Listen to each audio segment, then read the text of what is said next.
I need you to understand something before I tell you this story. I died 3 times before I actually lived. The first time, I was standing in my father's office, the one with the floor-to-ceiling windows overlooking Riyadh, where you can see the entire city bowing at your feet. And he told me I was being sold, not married, sold to a man older than my grandfather, a man whose previous 3 wives had all died under mysterious circumstances. I felt my soul leave my body that day. The second time, I was locked in a prayer room for 6 days with nothing but water and the Quran. To kill me, I meant it. Death seemed kinder than the life they were forcing me into. The third time I was supposed to burn alive, but I didn't. And that's when everything changed. But let me take you back to where this nightmare began, because you need to see the cage before you can understand why I was willing to destroy it. My name means princess in Arabic, and I lived like one. Our palace, because that's what it was, let's not pretend, in the most exclusive district of Riyadh, surrounded by walls so high you couldn't see the sky unless you were already inside. Marble everywhere. Italian marble, specifically. My father used to brag that our bathroom floors cost more than most Saudis made in a lifetime. The cold would shoot up through my feet every morning when I stepped out of bed, and I'd wrap myself in a silk robe that cost more than a car. I had everything. Jewelry boxes overflowing with diamonds I never wore. A closet the size of an apartment, filled with designer abayas, black, yes, always black, but Dior, Chanel, Valentino. Custom made. I had a private driver, private tutors, private everything. Privacy, I learned, is just another word for prison when you're a woman in Saudi Arabia. The air in our home always smelled like oud, that heavy, sweet, suffocating incense that clings to everything. Even now, if I smell it, I feel like I'm choking. My mother would burn it constantly, as if the smoke could cover up the emptiness in our home. As if Allah could smell our devotion through the haze. I was 18 when this story really begins, but the trap was being built long before that. I remember the day with perfect clarity. It was a Thursday, the day before Jummah prayer. The call to prayer was echoing through our marble halls, that haunting sound that used to comfort me. Used to. My father had summoned me to his office, which was unusual. He barely spoke to me, barely looked at me. In our world, daughters were like expensive furniture, valuable, but only when you needed to show them off or use them for something. I walked down the hallway, my footsteps silent on those cold floors, my heart beating so loud I was sure the servants could hear it. The house staff, all foreign, all terrified of my father, pressed themselves against the walls as I passed, eyes down. They knew something I didn't. The heavy door to his office was already open. My father sat behind his desk like a king on a throne, his white thobe pristine, his beard perfectly trimmed, prayer beads clicking through his fingers. Click. Click. Click. That sound still haunts me. Next to him stood my oldest brother, Faisal. 28 years old and already a monster in training, with our father's empty eyes and our father's cold heart. Sit, my father said. Not daughter. Not my name. Just sit. I sat. The leather chair was cold. Everything in that house was cold. We have arranged your marriage, my father announced, the same tone he'd used to announce he'd bought a new car. You will meet him next week. The wedding will be in 6 weeks. My blood turned to ice. My hands started shaking, so I pressed them into my lap, digging my nails into my palms until I felt pain. Baba, I'm only 18. I wanted to study, you said I could. You will do as you are told. His voice didn't rise. It didn't have to. This is a great honor. Prince Khalid Ben. He's 83 years old. The words exploded out of me before I could stop them. I'd heard the rumors. Everyone had. The old prince from the royal family, the one whose wives kept dying. One from complications. One from an accident. One from sudden illness. The silence that followed was like a physical weight pressing down on my chest. My brother Faisal moved toward me, not quickly, but deliberately, like a snake. He grabbed my arm, his fingers digging in so hard I knew there would be bruises. You will watch your tone, he hissed, his face inches from mine. His breath smelled like coffee and contempt. You speak to our father with respect, or I will teach you respect myself. I looked into his eyes. Black. Empty. Like looking into a well with no bottom. Then I looked at my father, searching for something, mercy, hesitation, humanity. Anything. Nothing. The prince has been generous, my father continued, as if I hadn't spoken, as if my brother wasn't crushing my arm. The dowry will secure our family's position for generations. You should be grateful. Grateful. I was being sold to a man who collected wives like other men collected cars, and I was supposed to be grateful. What if I say no? My voice came out as a whisper. My father's eyes finally met mine. Then you will bring shame upon this family. And we know how to deal with shame. He didn't elaborate. He didn't need to. I'd heard the stories, the cousin who disappeared after refusing a marriage, the neighbor's daughter who committed suicide after dishonoring her family, the woman found dead in the desert after running away. In Saudi Arabia, honor isn't about what's right. It's about what people think. And a disobedient daughter is a stain that can only be washed away with blood. You are dismissed, my father said, already turning back to his computer, his prayer beads clicking. Click. Click. Click.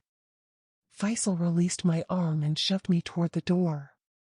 I walked out of that office, and I felt myself fragmenting into 1,000 pieces. My legs moved, but I wasn't sure how. The call to prayer was still echoing, but now it sounded like a funeral dirge. I went to my room, my golden cage with its silk sheets and crystal chandelier, and I locked the door. I walked to my bathroom, that cold Italian marble beneath my feet, and I looked at myself in the mirror. I barely recognized the girl staring back at me. Have you ever felt so trapped that you couldn't breathe? Like the walls are closing in and the air is turning solid and you're screaming but no sound is coming out? That was me. Every single day. I pressed my hands against the marble sink, leaning forward until my forehead touched the cold mirror, and I whispered a prayer to Allah, desperate, broken, terrified. Please. Please. Not this. Anything but this. Silence. That night, I didn't sleep. I stood by my window, the one that overlooked the walled garden, the one with iron bars disguised as decorative metalwork, and I watched the stars. Free. Unreachable. Indifferent to the girl dying in a golden cage below. I had 6 weeks. 6 weeks until I became the 4th wife of a man old enough to be my great-grandfather. 6 weeks until I was trapped forever. 6 weeks to find a way out. But I didn't know, couldn't have known, that my escape wouldn't come from my own planning or my own strength. It would come from a man I didn't even believe existed. A man named Jesus. And he was about to turn my entire world upside down. The nightmares started that very night. I dreamed of hands, old, wrinkled, spotted with age, reaching for me, grabbing me, pulling me into darkness. I woke up gasping, my silk sheets soaked with sweat, my heart hammering against my ribs like it was trying to escape my body. The call to far prayer was echoing through the house. 4:30 in the morning. I'd barely slept 2 hours.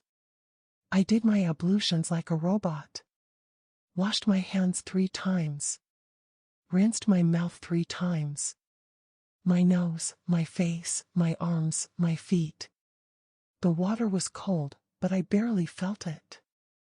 I spread my prayer mat toward Mecca and I prostrated myself on the floor, pressing my forehead to the ground so hard it hurt. Allah, please, I whispered into the carpet. Please hear me. Please save me. Nothing. Just the sound of my own breathing and the ceiling fan spinning overhead, and that suffocating smell of oud drifting under my door. 3 days passed like a slow death. My mother came to my room on the 3rd day, carrying tea on a silver tray. She moved like a ghost, silent and obedient, her abaya flowing behind her like a shadow. At 42, she looked 60. That's what submission does to you in our world, it ages you from the inside out. Habibdi, she said softly, setting the tea down on my nightstand. My love.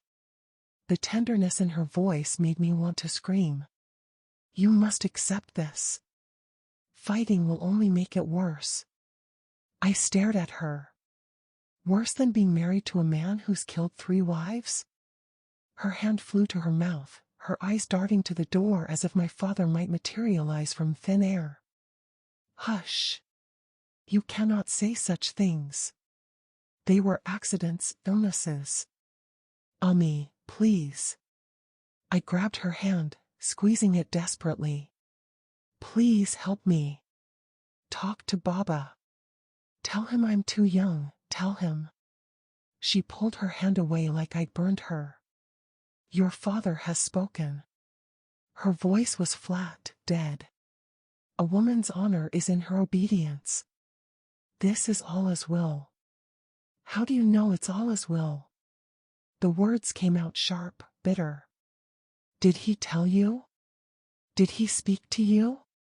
My mother's face went pale. She stepped back from me like I'd committed blasphemy, which, in our world, I had. You don't question. You don't challenge. You submit. You will pray for a willing heart, she whispered, and then she left, her footsteps silent on the marble, leaving me alone with my cold tea and my hot rage. That's when I realized no one was coming to save me. Not my mother. Not my younger siblings. Not Allah. I was alone. The day I met Prince Khalid, I wore a black abaya with intricate gold embroidery that cost more than most people's homes. My mother had insisted. You must look beautiful, she'd said, as if beauty could make this nightmare acceptable. As if the right dress could make me forget I was being handed over to a predator. The meeting was held at his palace, because of course he had a palace. Multiple palaces. This one was in the north of Riyadh, even more opulent than ours, with fountains that ran with rosewater and gold-plated everything. The excess was obscene. We sat in a formal receiving room, me on one side with my mother and aunt, him on the other side with my father and brother. A thin screen separated us, because even though he was about to own me, even though he'd purchased the right to my body, we still had to maintain the appearance of modesty. Through the screen, I could see him. If you're watching this and you've ever felt pure, primal fear, the kind that lives in your bones, the kind that makes you want to run until your legs give out, then you know what I felt when I saw Prince Khalid for the first time. He was ancient. Not just old, ancient. His skin hung off his bones like wax melting off a candle. His eyes were rheumy and yellowed, darting around the room with a hunger that made my skin crawl. When he smiled, his teeth were stained brown from decades of coffee and tobacco, and his hands, those hands from my nightmares, trembled slightly as they gripped his walking stick. But it wasn't his age that terrified me. It was his eyes. Cold. Calculating. Dead. I'd seen those eyes before. In my father. In my brother. But Prince Khalid's were worse. They were the eyes of a man who'd never been told no in his entire life. A man who viewed women as property, as objects, as things to be used and discarded. He looked at me through that screen the way a man looks at a car he's about to buy. Assessing. Evaluating. Deciding if I was worth the price. "She is beautiful," he said, his voice like gravel scraping over stone. "Young. Fresh." He said that word, fresh, the way you describe fruit at a market. "She will bear me sons." My stomach turned. I dug my nails into my palms again, that pain keeping me present, keeping me from screaming. My father beamed with pride. "She is obedient, Your Highness. Well-trained. She prays 5 times daily, knows the Quran, and understands her duties as a wife." They were talking about me like I wasn't there. Like I was a horse being sold at auction.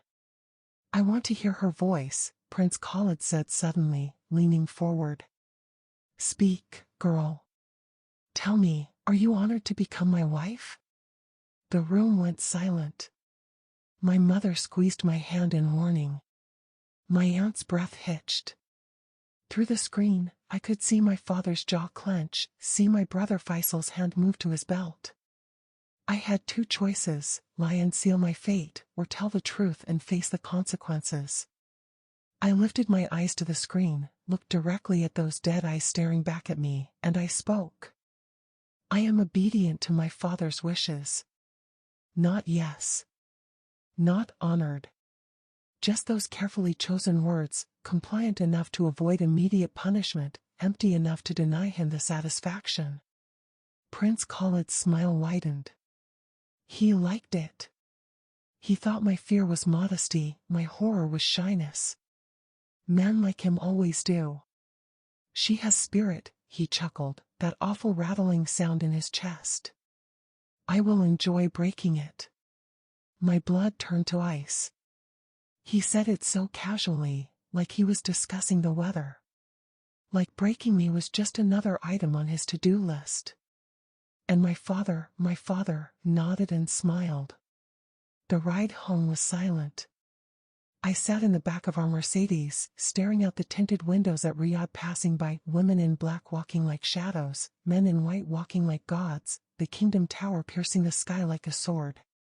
When we got home, my father called me to his office again. This time, my brother Faisal stood by the door, arms crossed. This time, there was no pretense of civility. "The wedding is in 5 weeks, my father said, not looking at me, reviewing papers on his desk. "You will smile. You will be grateful. You will bring honor to this family. He said he wants to break me." My voice shook. "Baba, he said it right in front of you. Did you hear him? Did you?" The slap came so fast I didn't see it coming. My head snapped to the side, my cheek exploding in pain, the metallic taste of blood filling my mouth where my teeth cut into my inner cheek. I'd never been hit before. Not once. My father ruled through cold indifference, not violence. But something in me had pushed him past his limit. "You will never question my decisions again," he hissed, his face finally showing emotion, rage, pure and hot. "Do you understand what this marriage means? The business contracts? The political connections? You are a tool, girl. A tool to be used for this family's advancement." I touched my cheek, felt the heat, felt the blood in my mouth. My eyes filled with tears, but I refused to let them fall. I wouldn't give him that. "You are not my daughter anymore," my father said, his voice returning to that flat, cold tone. "You are Prince Khalid's property. He has paid. The contract is signed. And if you do anything, and I mean anything, to jeopardize this arrangement, I will kill you myself." He meant it. I could see it in his eyes. "Get her out of my sight," he told Faisal. My brother grabbed my arm, the same arm he'd grabbed before, the bruises still yellow and purple, and dragged me out of the office. But he didn't take me to my room. He pulled me down the hallway, down the servant stairs, to a part of the house I'd never been to. A prayer room. Small. Windowless. Just a prayer mat, a Quran on a wooden stand, and a single light bulb hanging from the ceiling. "You will stay here," Faisal said, shoving me inside so hard I stumbled and fell to my knees. "You will pray. You will ask Allah to forgive your disobedience. And you will not come out until you understand your place." The door slammed shut. I heard the lock click. Heavy. Final. And then, silence. I crawled to the corner of the room and pulled my knees to my chest, my whole body shaking. The walls felt like they were pressing in, the ceiling getting lower, the air getting thinner. I don't know how long I sat there. Minutes. Hours. Time stopped meaning anything. But eventually, I uncurled myself. I stood up. I walked to that prayer mat and I fell to my knees and I prayed like I'd never prayed before. "Allah, if you are there, if you can hear me, please. Please save me.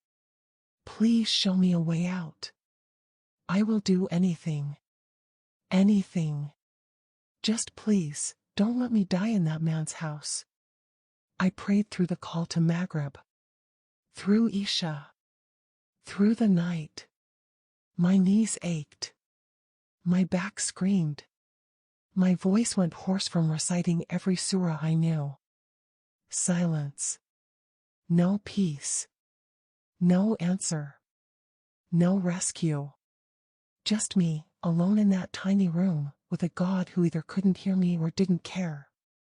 That was my first night in that prison. I didn't know it then, but I would spend 6 days locked in that room. 6 days that would change everything. 6 days before I found the truth I wasn't supposed to find. Because while I was crying out to a God who wouldn't answer, another God was already preparing to respond. They brought me water twice a day. Just water. No food. "Fasting will purify your rebellious heart," Faisal said through the locked door on the second day. "Allah rewards those who submit through suffering." Submit through suffering. That phrase played over and over in my mind like a broken record. By the third day, my stomach had stopped growling. It just ached, a hollow, gnawing emptiness that matched the emptiness in my chest. I was so weak I could barely stand for prayers, but I forced myself. 5 times a day, I prostrated myself on that thin prayer mat, pressing my forehead to the floor until it bruised, begging Allah to hear me. The room smelled like sweat and desperation. That single light bulb stayed on constantly, no day, no night, just endless fluorescent brightness that made my eyes burn and my head pound. I tried to keep track of time by the calls to prayer echoing from the mosque nearby, but they started blending together. Far. Dur. Asr. Maghrib. Isha. Far again. A cycle of obligation and emptiness. I recited the Quran from memory. All the surahs I'd memorized since childhood, all those verses promising mercy and compassion and justice. My lips formed the Arabic words automatically, but my heart was screaming something else entirely. Bismillahirrahmanirrahim, in the name of Allah, the most gracious, the most merciful. But where was the mercy? Where was the grace? I performed my ablutions with the small bucket of water they'd left me, washing the required body parts in the required order, the ritual so ingrained I could do it half-conscious. Water over my hands, my mouth, my nose, my face, my arms up to the elbows. My hair, my ears, my feet. Clean on the outside. Dying on the inside. Allah, I whispered on the 4th night, my voice cracked and raw, I have done everything right. I have prayed. I have fasted. I have covered myself. I have obeyed. I have memorized your words. I have submitted. What more do you want from me? The silence was so thick I could taste it. Have you ever screamed into a void? Have you ever poured out your soul to someone who won't respond? It's not just loneliness, it's something deeper. It's the crushing realization that maybe, just maybe, nobody's listening. That maybe you're alone in the universe, talking to yourself, and all your prayers are just words evaporating into empty air. That's what broke me. Not the hunger. Not the isolation. Not even the terror of my impending marriage. It was the silence of God. I'd been taught my entire life that Allah was listening. That He heard every prayer, knew every thought, counted every deed. The righteous would be rewarded. The faithful would be protected. Submit, and you will find peace. But there was no peace. Only terror. Submit, and you will find mercy. But there was no mercy. Only cruelty. Pray, and you will be heard. But I was screaming into darkness, and nothing was screaming back. On the 5th day, I stopped praying. I know that sounds like a small thing, but if you understand Islam, you know it's not. Prayer is one of the 5 pillars. It's not optional. It's the foundation of everything. Missing prayer deliberately is a major sin. Some scholars say it makes you a kafir, an unbeliever. But I was so tired. So empty. So broken. When the call to dur rang out, that beautiful, haunting melody that used to comfort me, I stayed curled in the corner of the room, staring at the wall. I didn't wash. I didn't stand. I didn't bow. I didn't prostrate. I just sat there, hollow and numb, watching a spider crawl across the ceiling. It moved with purpose, spinning its web in the corner, creating something from nothing. I envied that spider. It had more freedom in that tiny room than I had in my entire life. I can't do this anymore, I said out loud to no one. To the spider. To the walls. To the God who wouldn't answer. I can't marry him. I can't live like this. I can't. My voice broke. The tears came then, hot and bitter, pouring down my face like they'd been dammed up for years. Maybe they had been. Saudi girls learn early not to cry. Tears are weakness, and weakness is punished. But I was past caring. I sobbed until my body ached, until my throat was raw, until there was nothing left inside me but emptiness. Just let me die, I whispered. Please. If you won't save me, just let me die. I meant it. Death seemed like the only door left open. I looked around that room for anything, something sharp, something I could use. But there was nothing. Just the Quran on its wooden stand, the prayer mat, the water bucket, the bare walls. They'd been smart about that. So I made a decision. I would stop drinking water. I would stop eating when they brought food again. I would will myself to die. It would take a week, maybe 2. But it would be my choice. My one act of defiance. My only remaining power. I pushed the water bucket away from me, across the cold tile floor. It scraped loudly in the silence.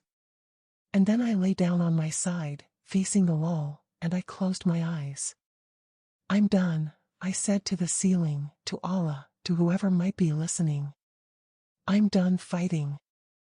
I'm done praying. I'm done. But something strange happened that night. I was drifting in that space between sleep and waking, my body weak, my mind foggy, when I heard something. Not the call to prayer. Not footsteps outside. Something else. A voice. Soft. Gentle. Speaking Arabic, but not quite, like Arabic filtered through something pure and ancient and completely other. Ya binti, my daughter. My eyes flew open. I sat up so fast my head spun, black spots dancing in my vision. The room was empty. The door was still locked. That fluorescent bulb still buzzed overhead. But I'd heard it. I know I'd heard it. Hello? My voice came out as a croak. Who's there? Nothing. Just the hum of the light bulb and my own ragged breathing. I must have been hallucinating. Dehydration does that. I'd learned about it in school. The brain starts playing tricks. You see things, hear things that aren't there. But it had sounded so real. So close. Like someone was right next to me, speaking directly into my ear. And the words, my daughter. Not girl. Not woman. Not property. Daughter. When was the last time anyone had called me that with tenderness? My father spat the word like a curse. My mother used it like a label. But this voice, whoever, whatever it was, had said it like it meant something. Like I meant something. I lay back down, my heart racing, my mind spinning. If that was you, Allah, I whispered, if you're finally answering. I need more than a voice. I need a miracle. I couldn't even finish the sentence. What did I need? Escape? Freedom? Death? All of the above?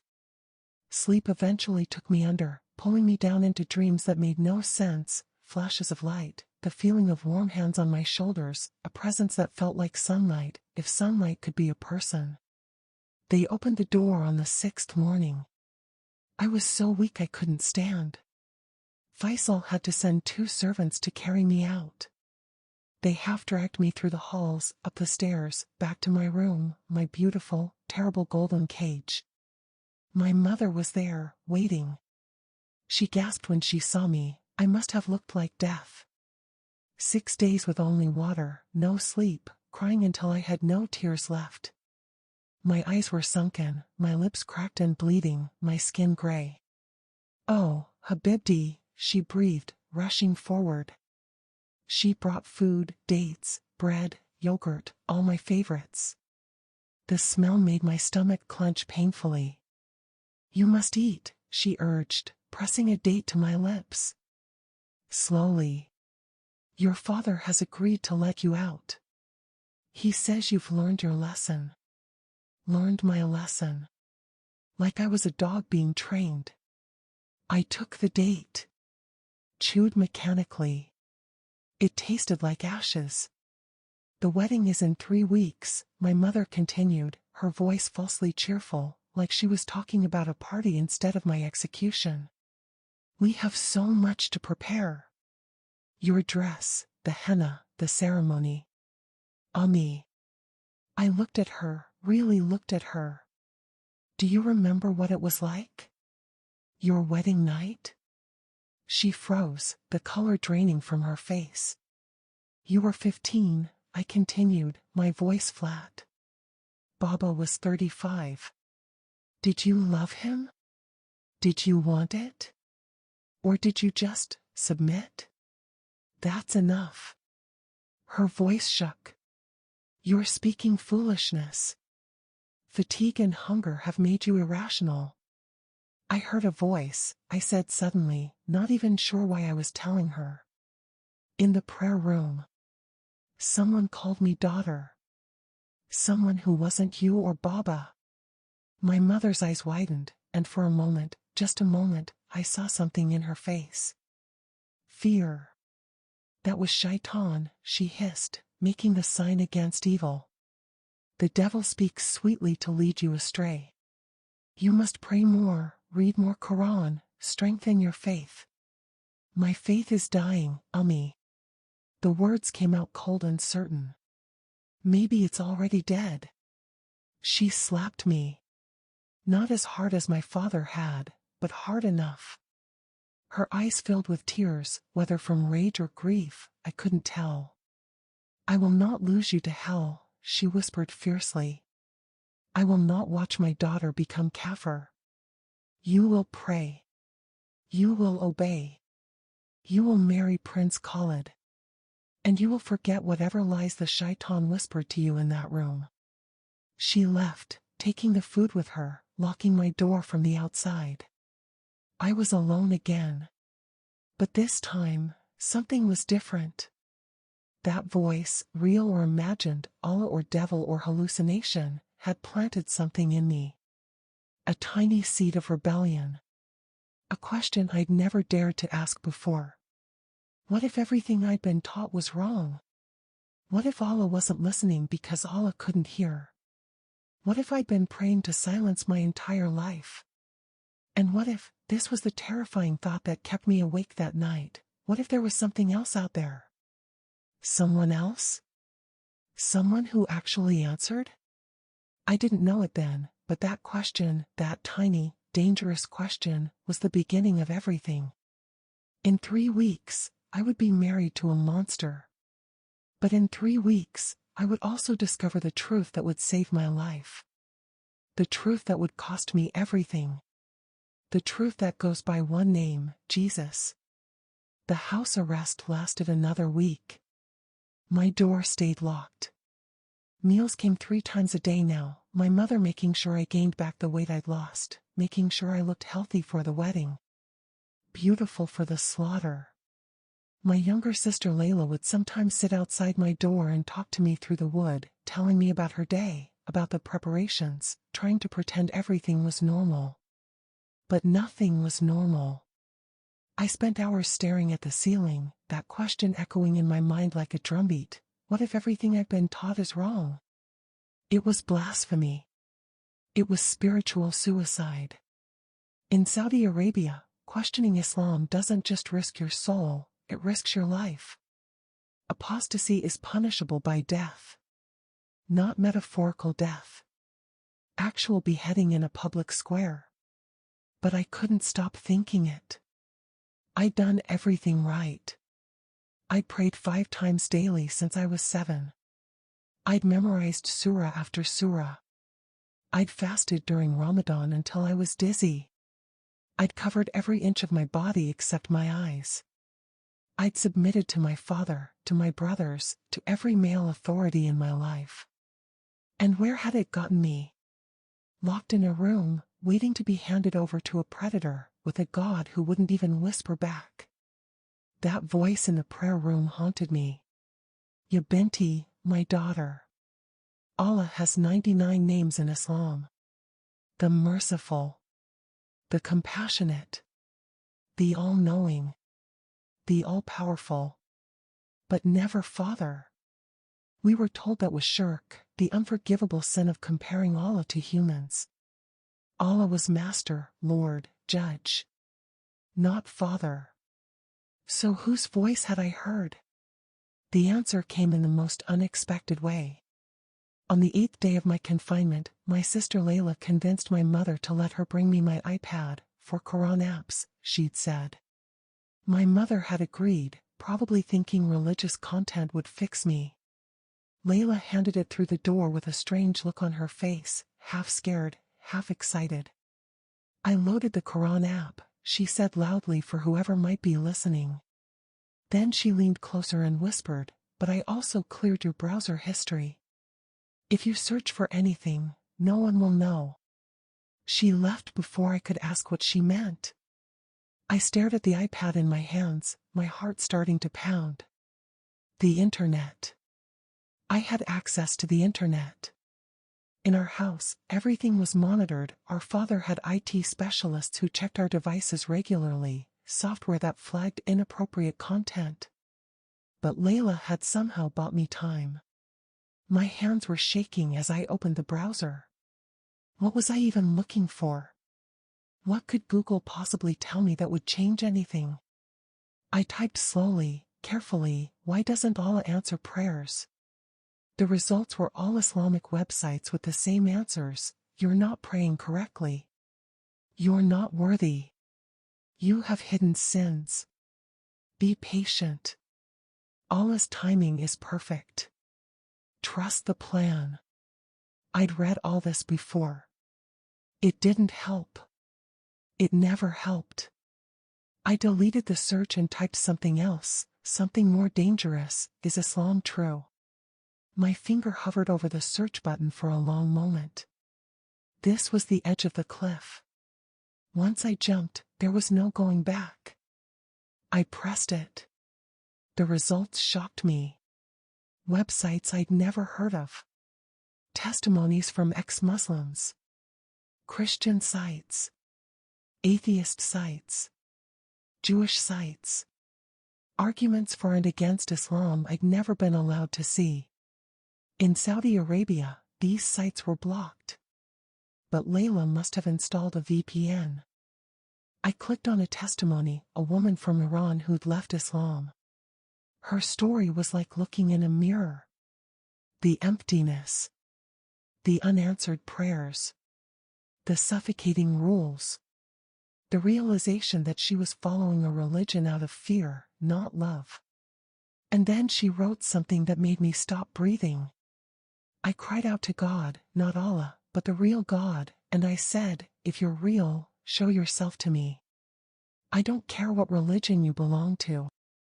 I just need to know the truth. And that night, Jesus appeared to me in a dream. Jesus. That name sent electricity through my body. We'd been taught about Isa in Islam, a prophet, a good man, but not divine. Definitely not God. Christians were mushrikeen, polytheists, people who'd corrupted the truth. We pitted them. We avoided them. But this woman's story, there was something in it. Something that resonated with that voice I'd heard. My daughter. I searched, Jesus appears to Muslims. Hundreds of results. Thousands. Testimonies from across the Middle East, Iranians, Iraqis, Syrians, Saudis, Pakistanis. All telling similar stories. Dreams. Visions. A man in white with pierced hands and eyes full of love. A man who called them by name. A man who said, I am the way, the truth, and the life. I should have closed the browser. I should have deleted everything and thrown the iPad across the room. But I couldn't stop reading. I found a website that night, a ministry for Muslims seeking truth. They had the Bible available in Arabic, broken into books and chapters. The New Testament. The stories of Jesus. My hands were sweating as I clicked on the Gospel of John. In the beginning was the Word, and the Word was with God, and the Word was God. I'd never read anything like it. The Quran was poetic, but it was commands, rules, warnings. This was different. This was a story. An invitation. I read about Jesus healing the blind, feeding thousands, raising the dead. I read about him touching lepers, unclean people nobody else would go near. I read about him talking to women, treating them like humans, like they mattered. Then I got to John 10 verse 10, and I had to read it 3 times because I couldn't believe what I was seeing. The thief comes only to steal and kill and destroy. I came that they may have life, and have it abundantly. Life. Abundantly. Not submission through suffering. Not obedience through fear. Not silence and shadows and cages. Life. I was crying and I didn't even realize it. Tears were streaming down my face, dripping onto the iPad screen, and I was shaking so hard I could barely hold the device. I kept reading. Hours passed. The call to Maghrib came and went. Then Isha. I didn't pray. I just read. I read about Jesus forgiving a woman caught in adultery, a woman who should have been stoned to death according to the law, but Jesus said, "Let him who is without sin cast the first stone." And they all walked away. And he told her, "Neither do I condemn you. Go and sin no more." No condemnation. Just mercy. I read about Jesus calling God Abba, Father. Daddy. An intimate, loving term. Not a distant master, but a close, caring parent. I read about Jesus claiming to be God himself. I and the Father are one. Words that would be blasphemy if they weren't true. And then I got to John 14 verse 6, and everything in my world shifted. Jesus said to him, I am the way, and the truth, and the life. No one comes to the Father except through me. Not a way. The way. Not a truth. The truth. Not a life. The life. It was absolute. Uncompromising. Exclusive. Everything I'd been taught said this was arrogance, that all religions led to God, that Islam was just the final, corrected version. But what if it wasn't? What if Jesus was telling the truth? What if he was the voice I'd heard in that prayer room? I need you to understand something. This wasn't a simple, happy moment of discovery. This was terror. Pure, absolute terror. Because if Jesus was real, if Jesus was God, then everything I'd built my life on was a lie.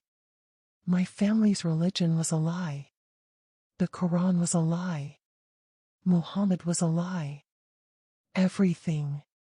And if I pursued this, if I kept reading, if I believed, I would lose everything. My family would disown me. My father would kill me, he'd said it himself. I'd be hunted, shamed, murdered. There would be no escape, no safety, no future. But if I stopped reading, if I went back to Islam, if I married Prince Khalid, I would die anyway. Maybe not physically, not right away. But my soul would die. Whatever spark of life was left in me would be snuffed out. I was trapped between two deaths. But one death promised resurrection. I made a decision that night. It was foolish, reckless, maybe even insane. But I was desperate, and desperate people do desperate things. I closed my eyes, sitting there on my bed in my locked room, and I spoke into the darkness. Jesus, I whispered, testing the name on my tongue. It felt foreign. Dangerous. Forbidden. If you're real, if you're God, if you were the voice I heard, I need you to show me. I can't believe based on words on a screen. I need proof. I need. What did I need? A vision? A miracle? A burning bush? I need to know you're real, I finished. Because if you are, I'll follow you. I don't care what it costs. I don't care if my family kills me. I'd rather die knowing the truth than live in this lie. I opened my eyes, half expecting to see something, light, angels, Jesus himself standing in my room. Nothing. Just my familiar prison with its silk curtains and designer furniture and locked door. Disappointment crashed over me like a wave. Of course, nothing happened. It was all just stories, wishful thinking, desperation making me gullible. I turned off the iPad and crawled into bed, exhausted and hollow. But I kept it hidden under my pillow. Just in case. For the next 5 days, I lived a double life. During the day, I was the obedient daughter. My mother finally unlocked my door. I came down for meals. I nodded when they talked about wedding plans. I pretended to pray when they were watching. I wore my mask perfectly. But at night, after everyone slept, I would pull out that iPad and read the Bible under my blankets like it was contraband, which, in Saudi Arabia, it was. Possession of a Bible could get you arrested. Conversion to Christianity could get you executed. I read the Gospels, Matthew, Mark, Luke, John. The same stories told 4 different ways, but all pointing to the same stunning conclusion: Jesus was claiming to be God in human flesh. He performed miracles to prove it. He fulfilled prophecies written hundreds of years before he was born. He died on a cross, was buried, and rose from the dead 3 days later. It was the most beautiful, most terrifying thing I'd ever encountered. I watched YouTube videos of former Muslims, men and women who'd met Jesus, who'd left Islam, who'd lost everything and gained something better. They spoke with a joy, a freedom, a peace I'd never seen in any Muslim's eyes. I wanted that. God, I wanted that so badly it hurt. But I was also terrified.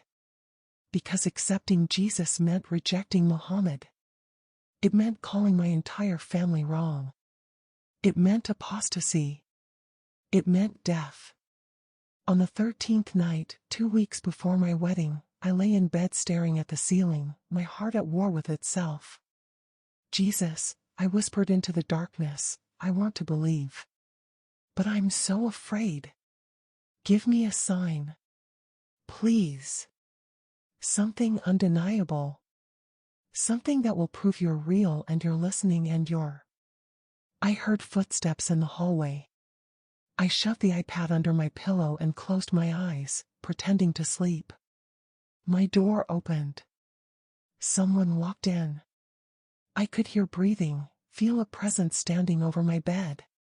Then my brother Faisal's voice, cold and sharp, I know you're awake. My blood turned to ice. Had he been listening? Had he heard me praying to Jesus? Was this the end? The wedding is in 2 weeks, he said. Father wants no more incidents. No more rebellion. No more questions. He paused, and I could feel his eyes boring into me. Whatever is going on in your head, kill it. Or I will kill you. Do you understand? I didn't move. Didn't breathe. I said, do you understand?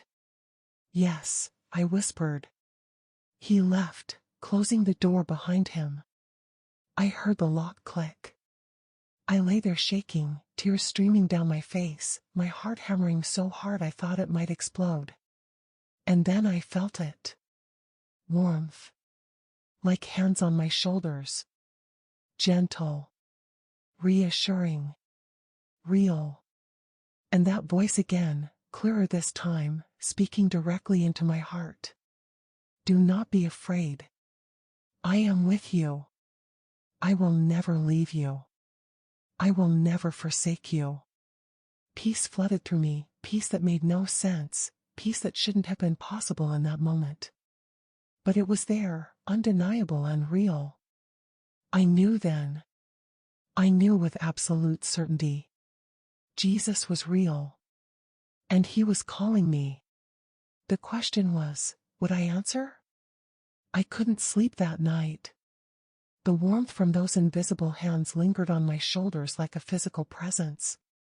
My room felt different, lighter somehow, like the oppressive weight that had been pressing down on me for weeks had lifted just enough for me to breathe. I sat up in bed, pulled my knees to my chest, and stared at the darkness beyond my window. Jesus, I whispered again, bolder this time. Was that you?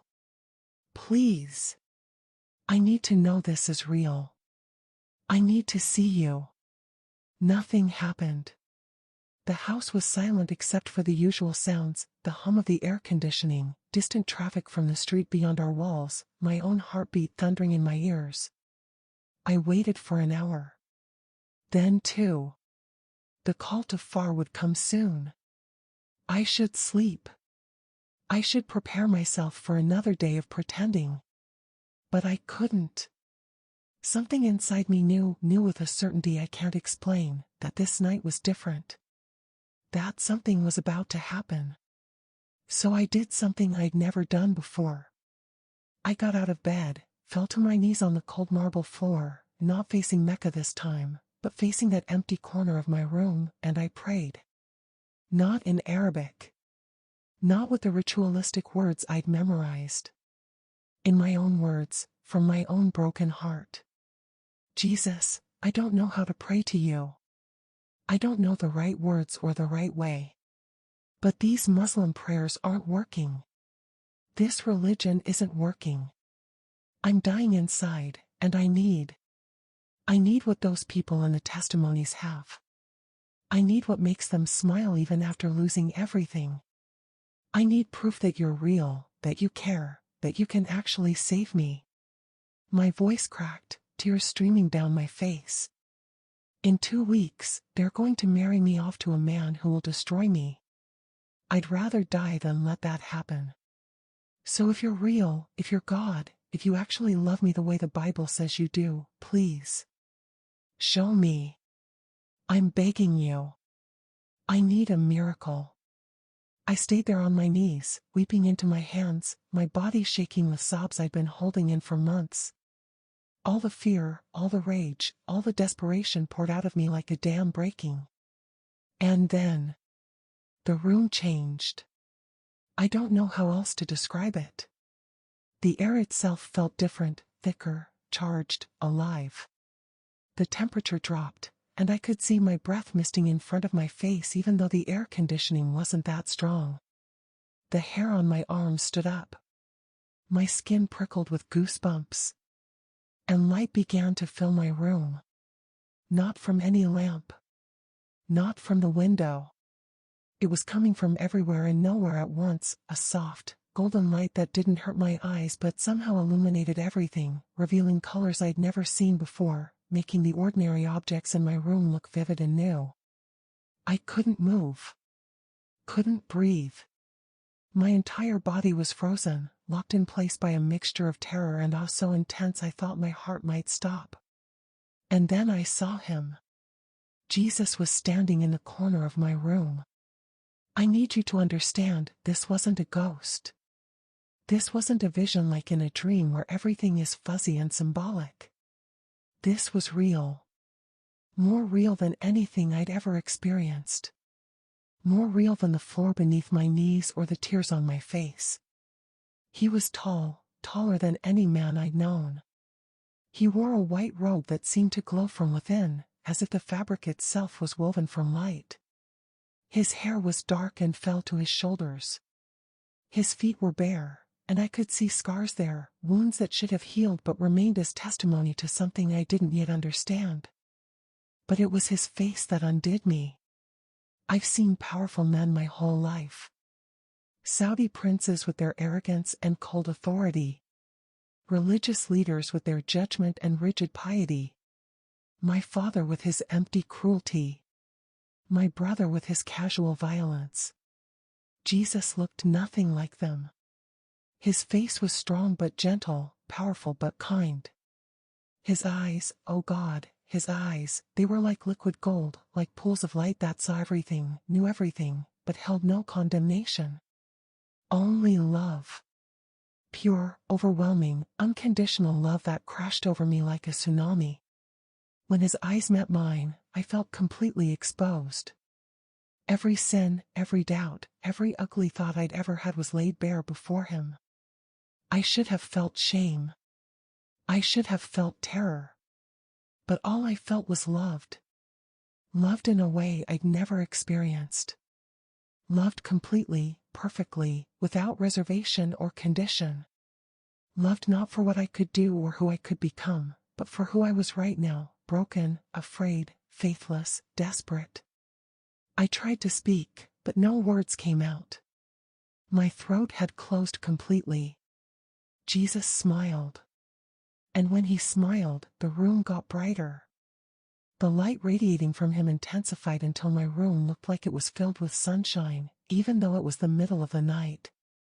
The darkness didn't just disappear, it fled. It ran from his presence like a living thing that couldn't stand to be near him. Then he spoke. His voice was like nothing I can properly describe. It was gentle as a whisper but powerful as thunder. It resonated not just in my ears but in my chest, in my bones, in the deepest part of my soul. He spoke Arabic, but perfect Arabic, not the formal, classical Arabic of the Quran, but the intimate dialect of home and family. Ya binti, he said. My daughter. I have heard every prayer. I have counted every tear. And I am here. The words broke something in me. The dam that had been holding back years of pain and fear and loneliness shattered completely. I collapsed forward, my face pressed to the marble floor, sobbing so hard my whole body convulsed. I'm sorry, I gasped between sobs. I'm sorry, I don't know what I'm apologizing for, but I'm sorry. Ya binti. No, my daughter.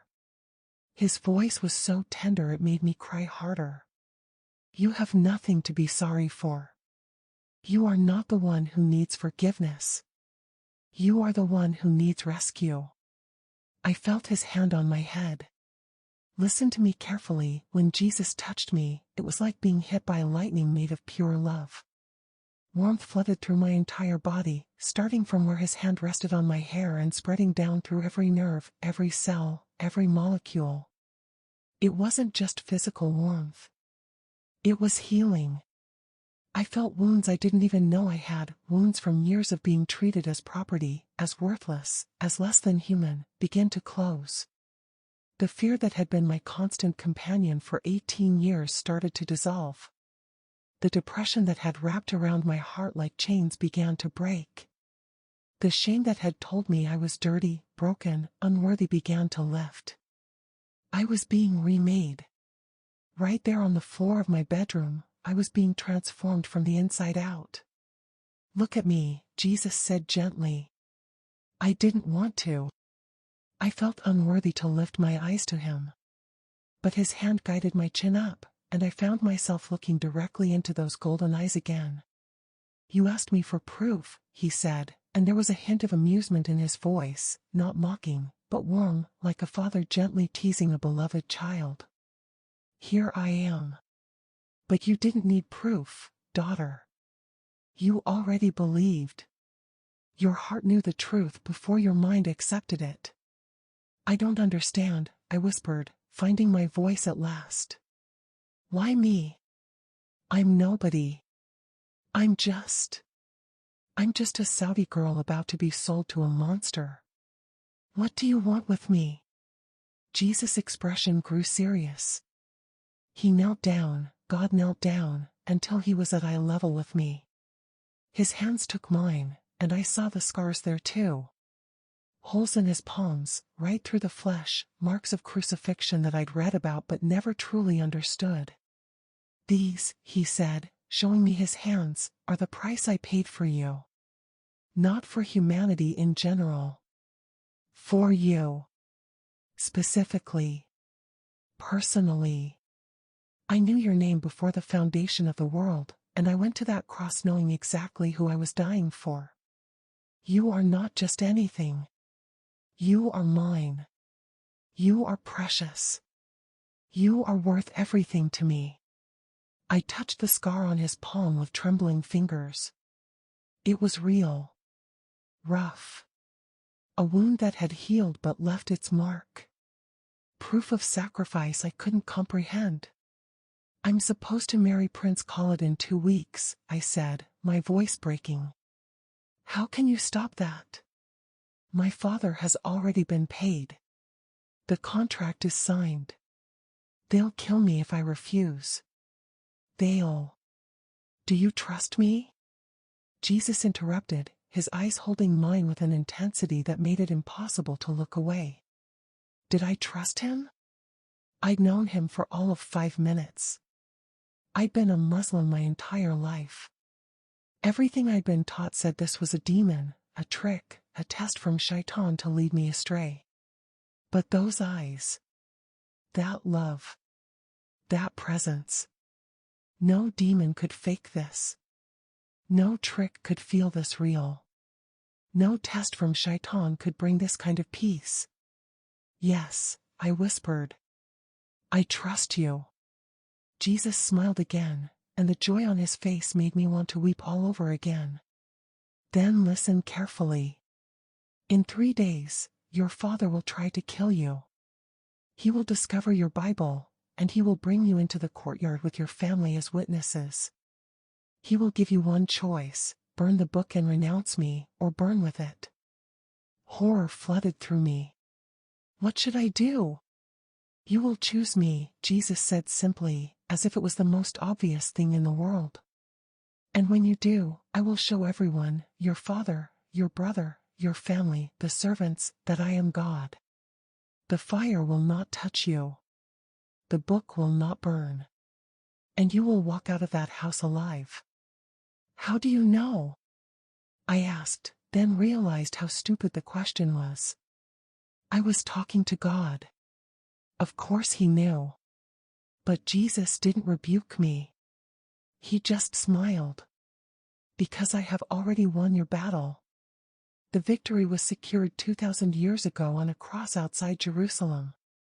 Your father thinks he has power over you. Prince Khalid thinks he owns you.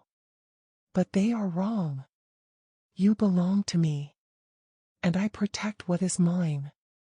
He stood, pulling me to my feet with him. I realized I was standing face to face with the creator of the universe, and instead of terror, I felt safe. Completely, utterly safe for the first time in my life. What do I do until then? I asked. How do I survive 3 more days? Jesus reached out and touched my forehead with one finger. Warmth spread through my skull, down into my mind, and suddenly I felt courage I'd never possessed. Strength that wasn't my own.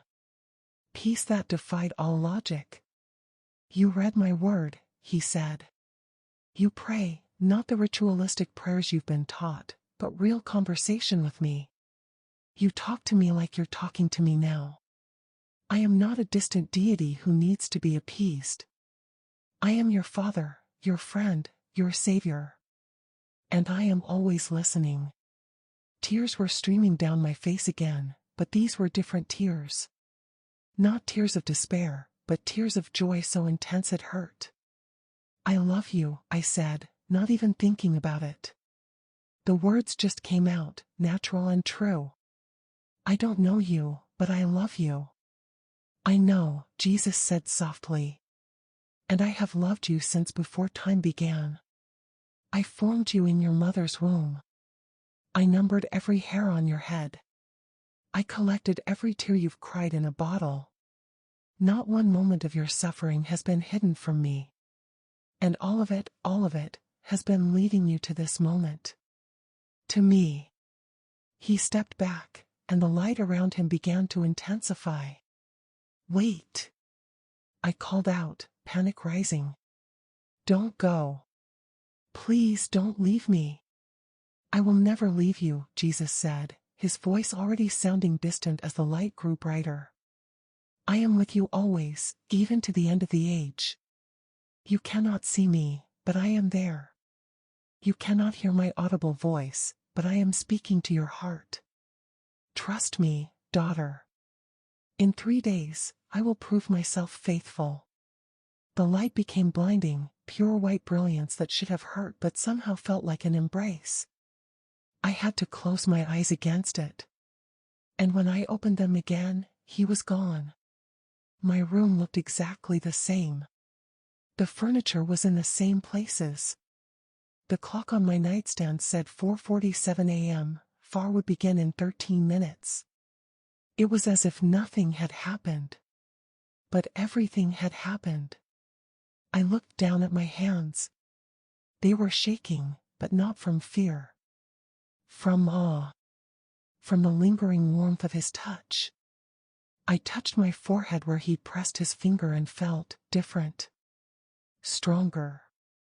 Like someone had poured liquid courage into my veins. I walked to my mirror and stared at my reflection. Same face. Same eyes. Same features. But something was different. There was light in my eyes that hadn't been there before. Color in my cheeks. Life. I was alive. For the first time in 18 years, I was truly, completely alive. I pulled out the iPad from under my pillow and opened the Bible app with trembling hands. I went to the book of John, to chapter 14, and I read the words with new understanding. Peace I leave with you, my peace I give to you, not as the world gives do I give to you. Do not let your heart be troubled, nor let it be fearful. That peace. I had it now. Right there in my chest, warm and solid and unshakable. The world hadn't changed, I was still locked in my room, still scheduled to marry a monster in 2 weeks, still facing possible death in 3 days. But I had met Jesus.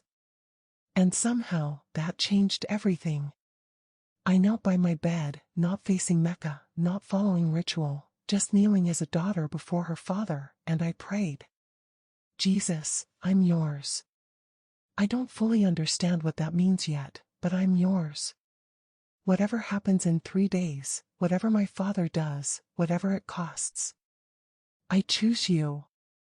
I'd rather die with you than live without you. And in the silence of my room, in the stillness just before dawn, I felt his presence again. Not visible this time, but undeniable. He was with me. And he would never leave. The call to far began to echo through Riyadh, calling Muslims to prayer. But I wasn't Muslim anymore. I was something new. Something that terrified me and thrilled me in equal measure. I was a follower of Jesus Christ.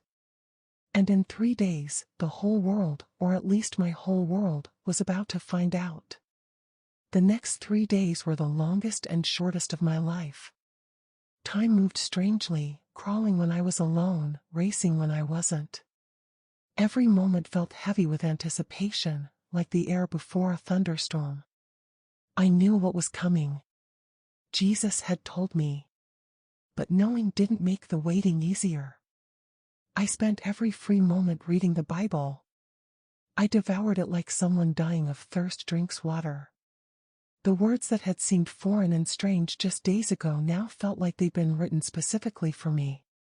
I read about Daniel in the lion's den, about Shadrach, Meshach, and Abednego in the fiery furnace, about David facing Goliath. Stories of ordinary people facing impossible odds, sustained by an extraordinary God. My God. Jesus.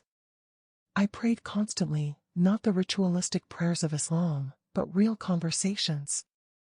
I talked to Jesus like he was sitting right there in my room. Because in a way, he was. I could feel his presence constantly now, like a warm hand on my shoulder, a gentle voice in my heart. I'm scared, I told him on the second night. I know you said you'll protect me, but I'm still scared. And I felt, not heard, but felt, his response in my spirit. Courage isn't the absence of fear. It's trust in my presence despite the fear. I was learning his voice. Learning to distinguish it from my own thoughts, from the voices of doubt and terror that still whispered in the dark corners of my mind. On the 3rd morning, I woke with absolute certainty. Today was the day. It started at breakfast. I came downstairs wearing my black abaya, my hijab properly pinned, playing my role perfectly. My mother was arranging flowers in the dining room. My father sat at the head of the table reading news on his tablet. Faisal was there, and my younger sister Layla, and my 2 younger brothers. A normal family breakfast. Except nothing about this family was normal. The final dress fitting is this afternoon, my mother said to me, her voice falsely bright. The seamstress says your wedding dress is the most beautiful she's ever created.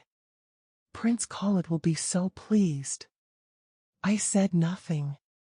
Just nodded and pushed eggs around my plate. That's when Faisal's phone buzzed. He looked at it, frowned, then looked at me. His eyes narrowed. Baba, he said slowly, his voice tight.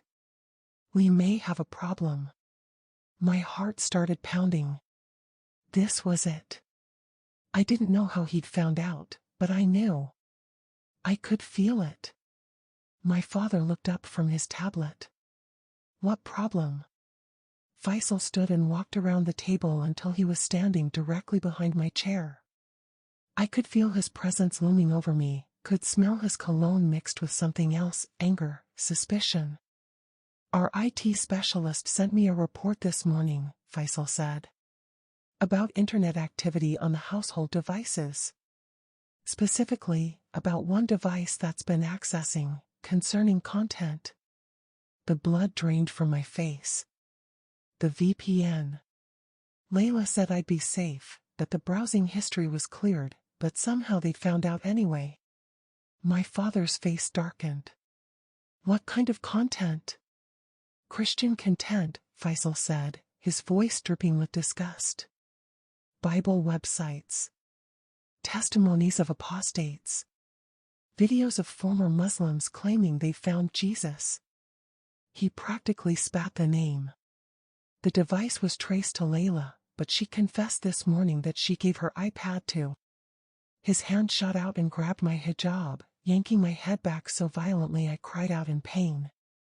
To our dear sister here. The room exploded into chaos. My mother gasped, her hand flying to her mouth. My younger sibling's eyes went wide with shock and fear. My father stood slowly, his chair scraping against the marble floor with a sound like a death knell. Is this true? His voice was quiet. Too quiet. The kind of quiet that precedes violence. I could lie. I could deny it. I could say Layla was lying, that I'd only been reading Quran, that it was all a misunderstanding. But I remembered Jesus' words, "You will choose me." So I chose. Yes, I said, my voice shaking but clear. It's true. I've been reading the Bible. And I believe it. Jesus is real, Baba. He's God.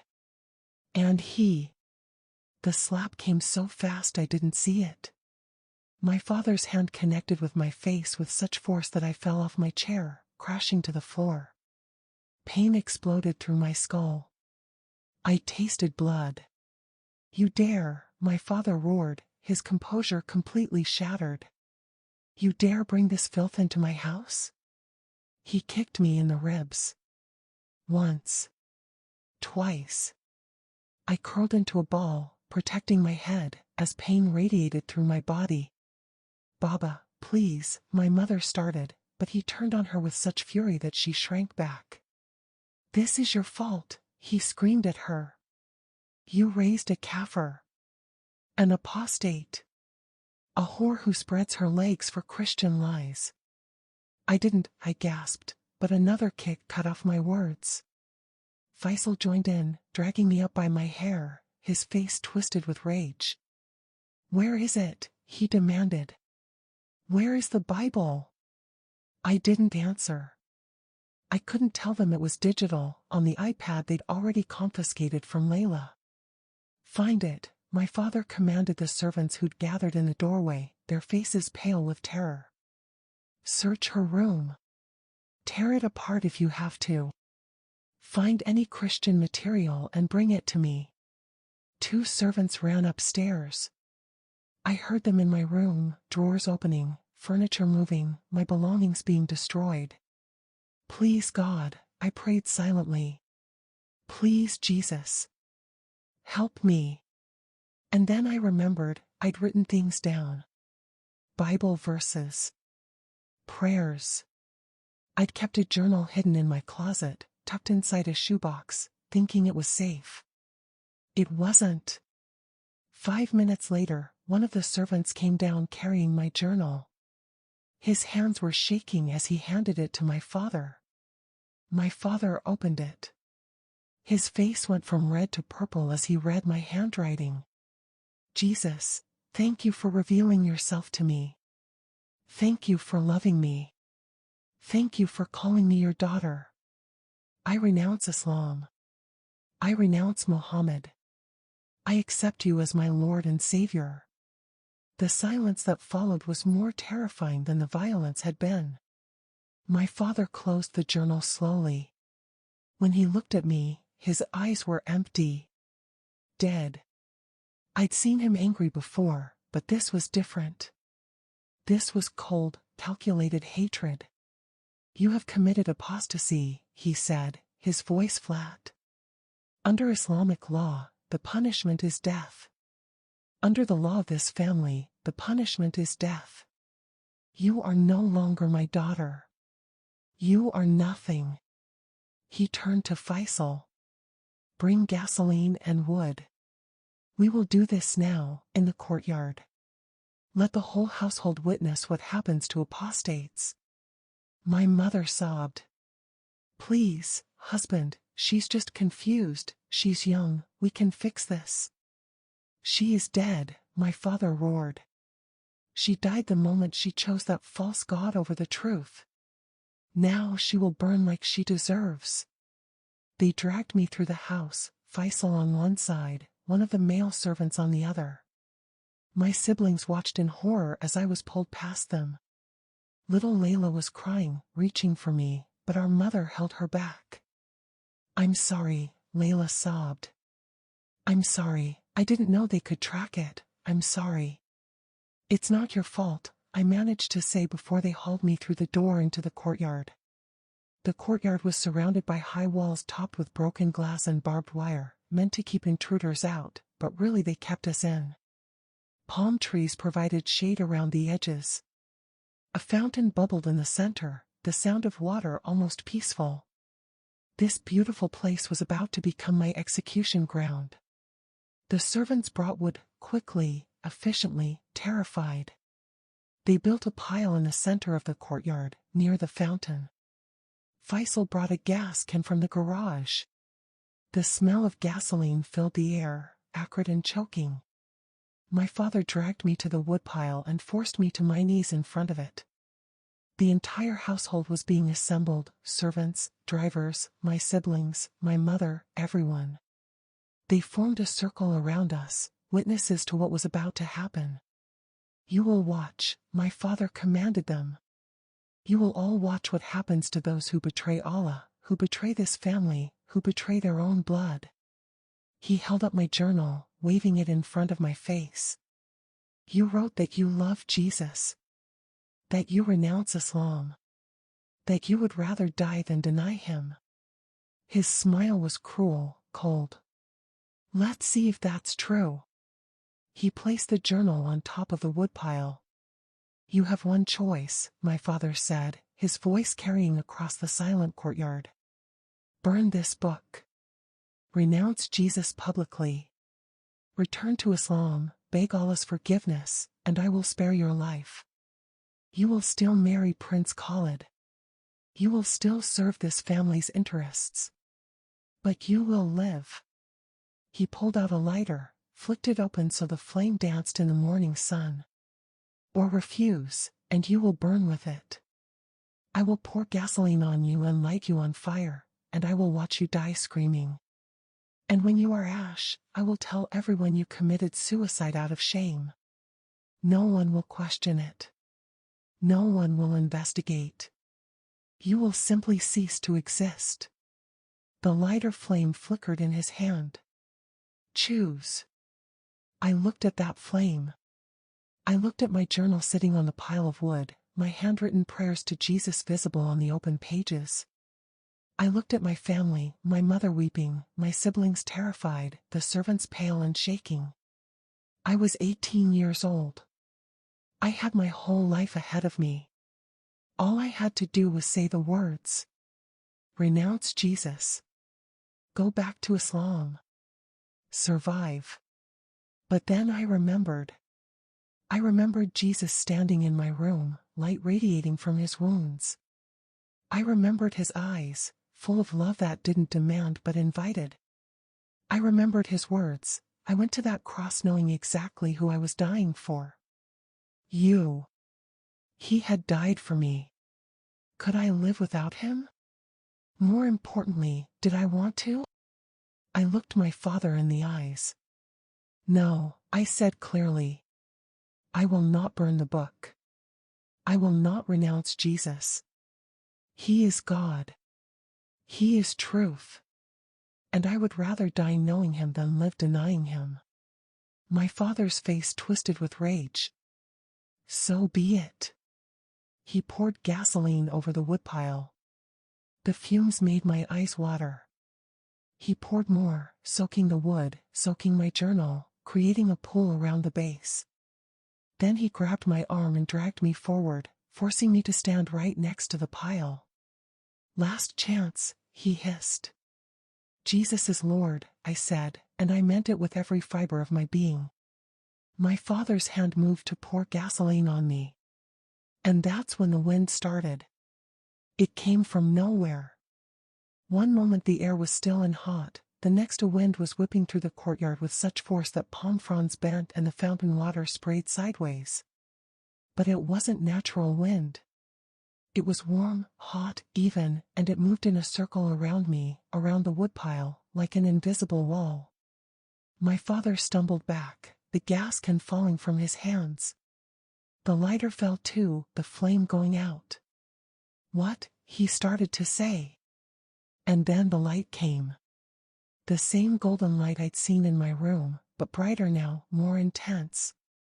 It poured down from the sky like liquid sunlight, concentrating in the space around me and the woodpile. Everyone in the courtyard shielded their eyes, crying out in fear and confusion. Except me.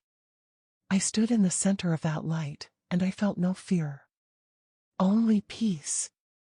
Jesus was here. The wood began to smoke. Not from fire, there was no fire yet.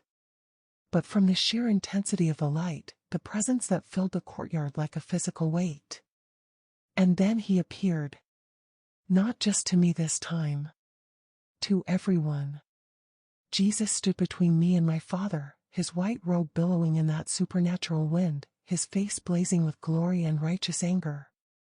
His eyes, those golden eyes, were fixed on my Father, and there was no gentleness in them now. Only justice. The entire courtyard fell silent. Then people started screaming. Some of the servants ran.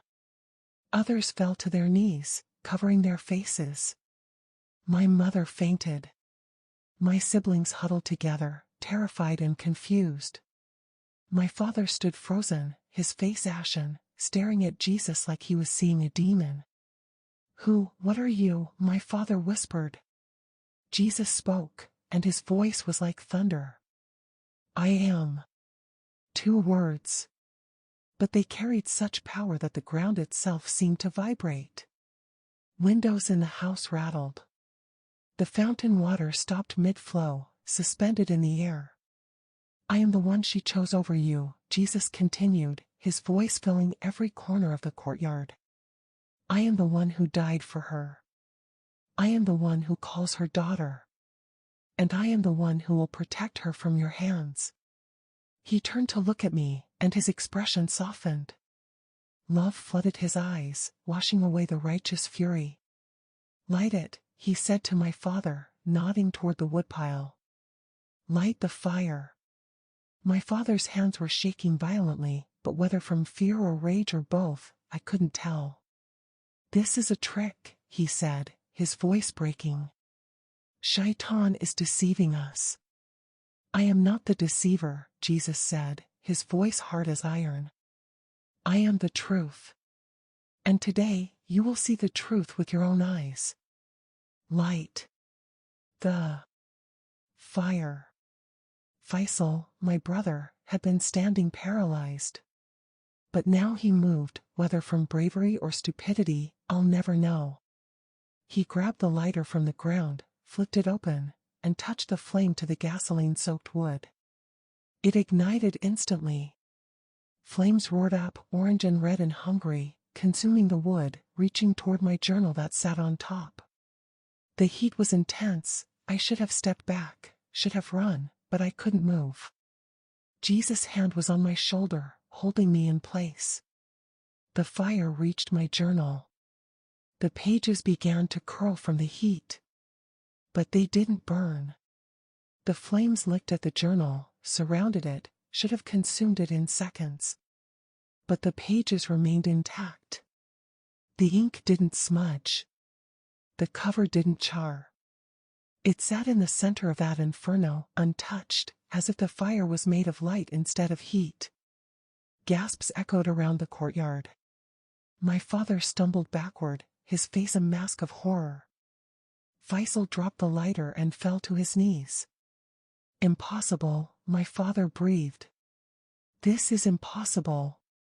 With man, it is impossible, Jesus said, his voice gentler now. But with God, all things are possible. He released my shoulder and stepped forward, walking directly into the flames. The fire parted around him like a curtain, creating a path. He reached into the center of the inferno, flames dancing around his arms but not burning him, and picked up my journal. He walked back to me and held it out. It was completely unharmed. Not a single page burned. Not a mark of smoke or ash. "This is my word that you wrote," Jesus said to me, though his voice carried to everyone watching. "And my word cannot be destroyed. Not by fire. Not by sword. Not by the will of men who think they are gods." He turned back to my father, still holding the journal. "You have a choice now," Jesus said. "You can acknowledge that I am Lord, release your daughter, and let her walk out of this house in peace. Or you can continue in your pride and face my judgment. Choose wisely. You will not get another chance." The fire was still burning, roaring behind him, but Jesus stood there calm and unmoved, waiting for my father's response. My father's face cycled through emotions: terror, rage, confusion, disbelief.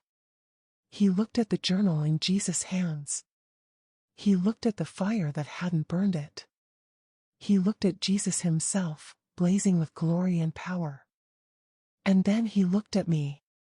"You are no daughter of mine," he said, his voice hollow and broken. "Get out. Get out of my house. Get out of my sight. You are dead to me." It should have hurt. Those words should have shattered me.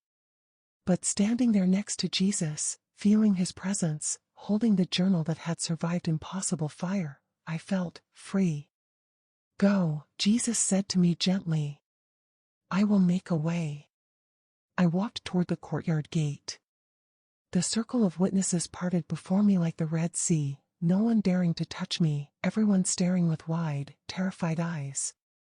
My mother was conscious again, being held up by servants. "Please," she whispered as I passed. "Please don't go.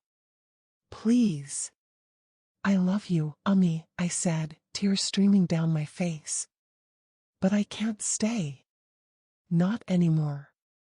Little Layla broke free from the servants and ran to me, throwing her arms around my waist. "Take me with you," she sobbed. "Please, take me with you." "I can't," I whispered, my heart breaking. "Not yet. But pray. Pray and ask Jesus to reveal himself to you like he did to me. And he will. I promise." I gently detached her arms and kept walking. The gate opened. I didn't touch it. It just swung open on its own, as if invisible hands were pushing it. I walked through it and into the street beyond. Free. I turned back one last time and saw Jesus still standing in the courtyard, the fire still burning behind him, my entire family and household staff staring in shock and awe. He looked at me and smiled. Then he began to fade, the light dimming, his form becoming translucent. The last thing I saw before he vanished completely was him placing his hand over his heart, then pointing to me. "I am with you." And then he was gone. The fire went out instantly, as if it had never been. The wood was unburned. The gas had evaporated. Only smoke remained, drifting up into the morning sky. I stood outside my family's walls for the first time in my life, holding my journal, my miraculous, unburned journal, and I laughed. I laughed with joy, with relief, with the pure exhilaration of freedom. I had nothing. No money, no plan, nowhere to go. I was wearing just my abaya and hijab, with a journal in my hands. But I had Jesus. And he had promised he would never leave me. So I started walking, with no idea where I was going, trusting that the God who had just walked through fire for me would guide my steps. The sun was rising over Riyadh, painting the sky golden, pink and orange. And for the first time in my entire life, I walked toward it unafraid. I walked for 3 hours before I realized I had no idea where I was going. The adrenaline that had carried me out of my father's house, that had sustained me through those first blocks of freedom, was wearing off. Reality was setting in, cold, hard, terrifying reality. I was an 18-year-old Saudi girl, alone on the streets of Riyadh, with no male guardian, no identification, no money, and no plan. In Saudi Arabia, that's not just dangerous. It's potentially fatal. The religious police, the mutaween, could arrest me just for being out alone. Any man could harass me, hurt me, and face no consequences because I had no guardian to defend me. My father could report me as a runaway, and if I was found, I'd be returned to him. Or worse, he could claim I dishonored the family, and by the time anyone investigated, I'd be dead. I pulled my abaya tighter around myself and kept my head down, trying to blend in, trying to be invisible. The streets were getting busier as the morning wore on, men in white thobes hurrying to offices, women in black abayas shopping at markets, cars honking and weaving through traffic. No one looked at me. In Saudi Arabia, women like me are ghosts. We're meant to be seen but not noticed, present but not acknowledged. I should have been grateful for the invisibility. But instead, I felt more alone than I'd ever felt in my locked room. Jesus, I whispered under my breath, clutching my journal to my chest. I know you said you'd never leave me. I know you're here. But I need help. I need to know where to go. Please, show me. I turned a corner and nearly collided with a woman coming out of a small shop. She was older, maybe 50, with kind eyes visible above her niqab. She looked at me, really looked at me, and something in her expression changed. Are you all right, sister? She asked in Arabic, her voice gentle with concern. I opened my mouth to say yes, to lie, to protect myself. But instead, tears started pouring down my face. Everything I'd been holding in, the fear, the trauma, the overwhelming impossibility of my situation, came flooding out. I couldn't form words. I just stood there crying, this strange woman watching me with growing alarm. She looked around quickly, then took my arm. Come, she said firmly. Not here. Too many eyes. She pulled me into the shop she just exited, a small bookstore, cramped and cluttered with shelves. An old man sat behind the counter, reading. He looked up as we entered, his eyes narrowing. Back room, the woman said to him. He nodded once and gestured toward a door behind the counter. She led me through it into a tiny storage room filled with boxes of books. There was a single chair, which she pushed me into. Then she closed the door and faced me. What happened? She asked. Are you running from your family? I shouldn't have trusted her. I didn't know her. She could turn me in. She could call my father. She could. But something in her eyes stopped my spiraling thoughts. Something warm. Familiar. Yes, I whispered. I'm running. They were going to kill me. Why? This was it. The moment of truth. I could lie, make up a story about an abusive husband or a forced marriage. Or I could tell the truth and risk everything. I thought of Jesus walking through fire. I thought of him telling me to choose him. So I chose him again. Because I became a Christian, I said, my voice barely audible. Because I met Jesus, and I chose him, and my father tried to burn me alive for it. The woman's eyes went wide. For a long moment, she said nothing. My heart pounded, waiting for her to scream, to call the police, to drag me back out onto the street. Instead, she did something I never expected. She pulled down her niqab, revealing her full face, and smiled. So did I, she said. 7 years ago. Jesus appeared to me in a dream, and I've been following him ever since. I stared at her, unable to process what I was hearing. You're a Christian? Here? In Riyadh? There are more of us than you think, she said softly. We hide. We survive. We worship in secret. And we help each other. She studied my face. You saw him, didn't you? Face to face. I can see it in your eyes. That light that only comes from encountering the living God. Please, sister, wherever you are, whatever you're facing, cry out to Jesus. He will answer. He answered me, and he will answer you. You are not alone. You are not forgotten.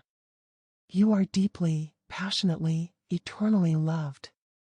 I don't know what will happen to me after I share this story publicly. My father might find me. Saudi authorities might pressure Canada to deport me. I might face threats, persecution, even death. But I'm not afraid anymore. Because I know who holds me. I know who walks beside me. I know who promised to never leave me nor forsake me. And I trust him completely. My name means princess in Arabic, and for 18 years, I lived in a palace that was really a prison. But now I'm a true princess, a daughter of the King of Kings. And his kingdom is unshakable. So I'm going to keep telling this story. I'm going to keep witnessing to the power of Jesus, the reality of his love, the truth of his gospel. And I'm praying, with everything in me, I'm praying that every person who hears this will encounter Jesus the way I did. Not necessarily through fire and miracles, though he can do that. But through the quiet, persistent, overwhelming love of a God who would rather die than live without you. That's who Jesus is. That's what he did. And that's the truth that set me free. Thank you for watching. Thank you for listening. Thank you for letting me share my story. If you prayed that prayer today, please reach out. Find a church. Find other believers. Don't try to walk this path alone. We need each other. And if you're still searching, still questioning, still not sure, keep seeking. Jesus said, "Seek and you will find, knock and the door will be open to you." He keeps his promises. I'm living proof. From a golden cage in Riyadh to freedom in Christ, this is my testimony. This is my witness. This is my worship. All glory to Jesus, now and forever. Amen.